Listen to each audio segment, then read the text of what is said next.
Hi! Okay, so I thought I'd make a quick video about something that happened recently. This is kind of like a vlog slash got a ton of VHS I want to go through that I picked up. So I'll just do that too. So recently I just re-uploaded some digital stuff, some digital work I did about 2 years ago. And this person that follows this other person, notified the person about something, a piece of work that they did, artwork that they did, and it looks very similar to mine. So obviously, to cut to the chase, is they were implying that I'm an art thief, which is bullshit because I laid out the pathology as to where I got my motivation from, which was from a painting I did like 5 years ago in 2014 called Spaces in the Heart. Here's some footage of me actually making it and doing like a as I create vlog. Okay, I've been working on this for a while now. Kind of in a painting rut. Haven't really had time, or I guess felt like painting lately. But this is my new work. I think I'm going to call it Spaces in the Heart.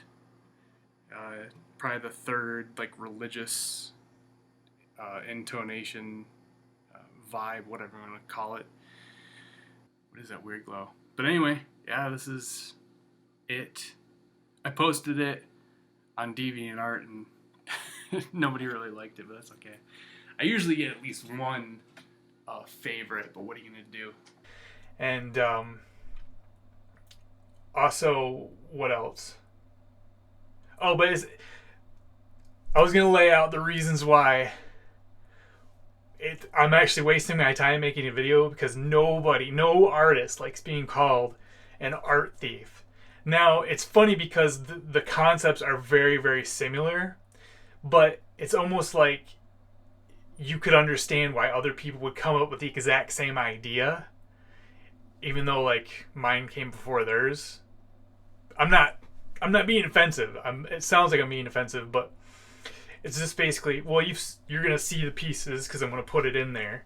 But anyway, I just hate that. It makes me so uncomfortable, that implication that, like, I stole somebody's concept. I would never do it. And if I was influenced by them, I would give them credit. So it's weird because I did go back on their Instagram and their piece that's similar to the piece I'm talking about. It does look like they were before me, and it does look like I totally copied them. But my piece is a little bit more, it's different. It's got its own thing going on, but there are some similarities there. But I was not inspired by them. I was inspired by a piece that I did a long time ago, like I said. So, I don't know. Have you ever experienced, being called an art thief? Have you actually ever, been an art thief? I don't know why you would be. I mean, come up with your own ideas. But yeah. So I thought I'd throw that out there. But what I'm really here for is this. Not just rambling. I'm here to ramble. But no, I wanted to talk about some pickups. I finally got some good shit. Some decent shit. I spent over almost $50 on VHS and DVDs and stuff. But this is probably one of the best. Psychomania. I'm sorry. The tracking on this was horrible, and it's because it's like one of these big wheels, so the tracking just sucks on these big wheel. I don't know the technical term for them, big wheel VHS. But yeah, this movie was decent. 60s or 70s bike exploitation stuff. It was a decent watch. Ferris Bueller's Day Off. Need to say anything about that? Dead Presidents. Been a while since I've seen that. Rocky Horror Picture Show. I might just try to resell this because I'm not a huge fan of this, but it's a decent pickup. The Walking Dead, kind of like Dead Presidents. I think he's even got some of the same. I think it's got that dude in it. But this is I love Vietnam-based war movies. That's where it's at. Congo. Haven't seen this in a long time. Remember seeing it at the drive-in, I think. It's got Bruce Campbell in it. Play Misty for me. I've never seen it. Want to see it. I don't know if it's Clint Eastwood's first movie or Clint Eastwood's first horror movie, if he's even done multiple horror movies.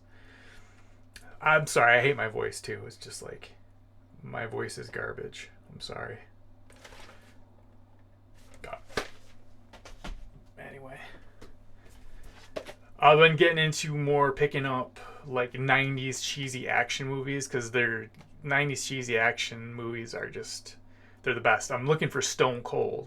That's like the quintessential like cheesy as shit action movie from the 90s, and it's in like a weird like rental slipcase.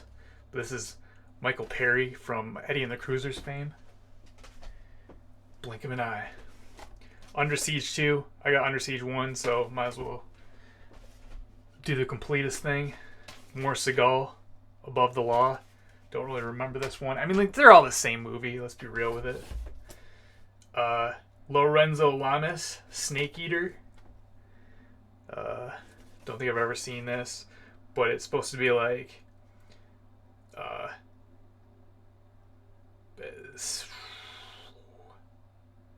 something. I got no words. It's supposed to meet like action meets Deliverance. That's what it says, something like that. Collateral Damage. I don't know. More Schwarzenegger, Commando. Keep you together. Van Damme, Nowhere to Run. I actually like this one. I kind of actually remember, as much as these movies are all the same movie, it's I kind of vaguely remember some of this is like he hooks up with some lady and they want her land, and Van Damme ain't gonna do it. More Schwarzenegger, Total Recall, classic. I definitely want to see this one again. Rob Bottin, his great effects. More Schwarzenegger, Raw Deal. I don't think I've ever seen that. I've seen parts of it. Both of the Escape from John Carpenter joints, New York and LA. My favorite is the Bruce Campbell cameo. Addams Family, I don't know. Another one that I'll probably attempt to get rid of. RoboCop 3. So I finally watched this actually. I've definitely seen it at least once, but watching it again was okay. The funny thing is so Night of the Creeps, Monster Squad, they were all directed by Fred Becker, and in one of the special features of Monster Squad, he talks about how this movie was so shit that it sunk his career, because obviously he's going to be blamed for destroying the franchise, but I think, it pretty much run its course. Let's be real. Patton, never seen it. It's supposed to be a classic. It is a classic.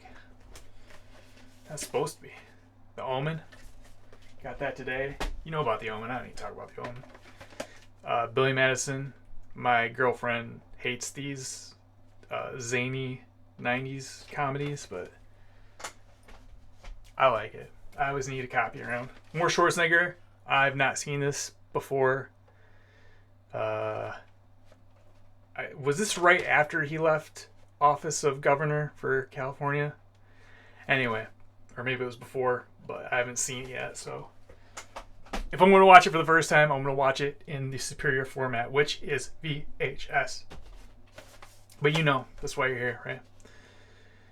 The Grudge, which is just The Ring, but it's more terrifying than The Ring. I guess Sam Raimi directed this, so I'm definitely a fan of him. Another Michigan guy. I'm from Michigan. Abbott, Costello, and Frankenstein. I think I already have a copy of this, so I might try to get rid of it. We'll see. High Frequency. This is like some religious focus on the family, wholesome entertainment. This is like Pure Flix before Pure Flix. Like God's Not Dead. I'm gonna just keep you segregated because, you know. So I got like every single one of the Alien movies on VHS. These are more together. Like I believe this is probably like there's probably a box that came with it as a box set. But I lucked into all those. Let's look at. Yeah, I like that minimalist cover. Keep on wanting to touch the screen, so I'm like auto focusing it like my phone, or manual focus rather. Alien 3. Okie doker. Funny thing about this, I'm excited to watch these all over again. Funny thing about this is Temple of Doom. I usually always check for mold on tapes because I don't get them if they got mold. I'm not going to bother with that. I'm not going to mess up my player on that. And they're just, there's trouble. I mean, people clean them and stuff. I don't want to bother with that. But Temple of Doom, I pulled it out and it wasn't in there. So I actually went on eBay and spent $5 just to get a copy to replace it. So I had the full set again. Oh, now I got DVDs, which are always a little more expensive. Freddy vs. Jason. It's alright. It's just dumb fun, right? It's like the It movies. It's like Goosebumps for adults, but it's all just dumb fun. That's why I like horror. I'm not watching a horror movie to expand my mind. I'm doing it to have fun. Capitalism, a love story. Yeah, I like Michael Moore docs. I know they're kind of annoying and pandering, but they're entertaining and they're not totally false. I used to have this. I got rid of it when I sold all my Stephen King movies. But the funny thing is, this is actually a different Storm of the Century edition where the bonus movies are different. And they're more like zombie movies, weirdly enough.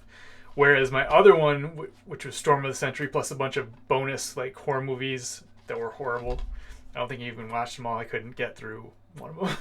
So hopefully I can get through some of these. But it's funny because the bonus movies on these are zombie based, like Night of the Living Dead, Last of the Living, I Am Omega, Zombie Dearest. That sounds like a treat. Hide and Creep. I know all of that. Apocalypse Now. I just gotta say it too. I'm glad they kind of stopped doing this. Because if I'm gonna buy a physical copy, I'm glad you bought it, made it from recycled material and everything, but I want a nice case. I don't want to worry about getting this punctured through because there's nothing backing it. It's annoying. I've had this before. The Grave Dancers, got rid of it in another movie lot where I was just moving stuff out of my house for money and getting space. But here I am getting it again. It's decent. It's kind of cheesy. It's kind of super cheesy. But it has the chick from the Scooby-Doo movies that plays Velma, the brunette with the brown eyes. She's real nice. Dark City. I actually haven't seen this before, but it looks good. I've heard good things about it. I always confuse this one with the City of Lost Children or something like that. They are similar. That's got Ron Perlman in it. Final Destination, whatever. It's fun. They actually bother me though. Some of the death scenes are just oh, this is too much. Because it could happen in real life. Possibly, those kind of things. And then Blade Runner. Finally got a copy. That's it. Thanks for watching. Bye-bye.